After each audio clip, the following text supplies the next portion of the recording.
when you're working with kindergartners or fifth graders, they're still hearing the same language.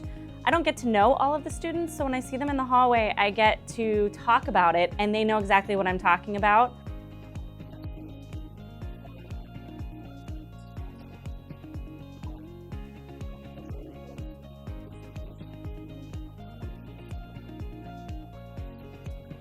I'm able to say things like, you are showing responsibility, and they know what that is because it's been taught throughout the school.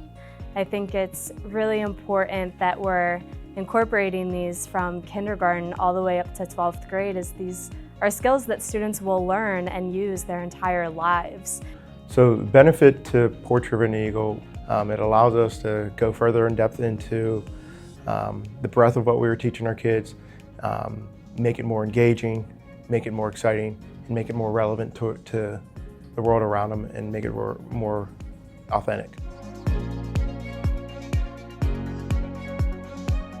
I have to say my favorite part is it's so easy to incorporate into every lesson you teach. I mean, we are looking so hard to build the confidence, and having that go on and you get the high fives and the I got it with the problem solving and critical thinking. It's seeing the students grow.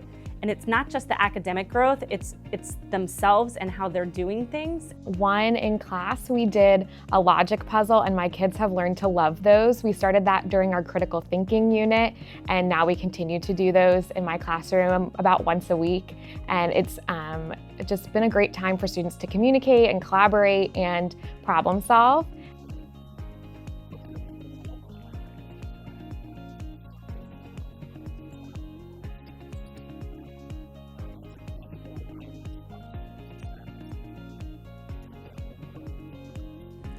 Favorite part was actually probably working with the team to help develop the teacher and or student lesson delivery. It was a chance to get in the room with a bunch of all-stars, bounce ideas off people that we don't normally get to work with from different schools, and really showcase our skills, our understanding, and have that chance to collaborate with some real experts. My favorite part about incorporating a Portrait of an Eagle this year has been through my Students' Genius Hour projects. I usually introduce those projects in the beginning of the year, and my main focus is helping them grow personally or helping our community.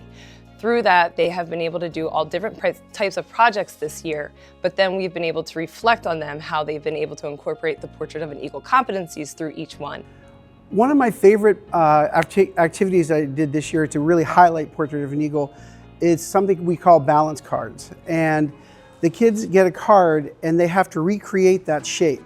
So it takes them out of their comfort zone. They have to problem solve, they have to communicate, they have to critically think of who should be where, how can we make this happen. So it really encapsulated everything for a Portrait of an Eagle. Recently, we created newspapers from the perspectives of the North and the South prior to the Civil War, and we used artificial intelligence to help interview historical characters. So the using of AI to gain empathy and take a step in the feet of, or in the shoes of, someone who lived during that time period to gain their perspective. We also use artificial intelligence to gain confidence and learn how to use it responsibly in the classroom. In my classroom, I created a certificate where I give the students, at the end of the day, if I see that they showed one or more of the competencies in the classroom, and we get to celebrate them as a class, and it's really helped us grow as a classroom community. We're reading a book called Fahrenheit 451. The humans in that book feel very uncomfortable having difficult conversations with each other. They turn towards things that are very much instant gratifying for them, and it fosters this environment of feeling like there's no connection with the people that they're around. I kind of felt like this is what this generation is experiencing, where they don't get very many opportunities to connect with their peers in a real life situation. So what we ended up doing was we created an environment in our classrooms that looked a lot like a coffee shop, where they would literally sit down and talk with somebody else. The desks were facing each other, so they were looking directly at each other. For the whole period, they talked to this one peer. And then basically we gave them 2 sets of questions to work through. They were even set up like little menus. And one of the sets of questions was, questions that were critical thinking about Fahrenheit 451, but the other set of questions was all about getting to know their peer. And I actually collected some informal feedback from my students after the activity, and it was overwhelmingly positive. They all felt it was amazing to kind of disconnect from screens and actually talk to a human one-on-one, face-to-face. The students had more buy-in and had more practical understanding of where things were going, where they were coming from, and what they could experience post-high school, whether it be college or careers and or military, that they actually could see where it could be applied at firsthand and help shape all of my lessons to be a little bit more interactive or a little bit more authentic. We were able to focus on each element, and our overreaching mantra this year was that Eagles take care of themselves, each other, and our space and equipment.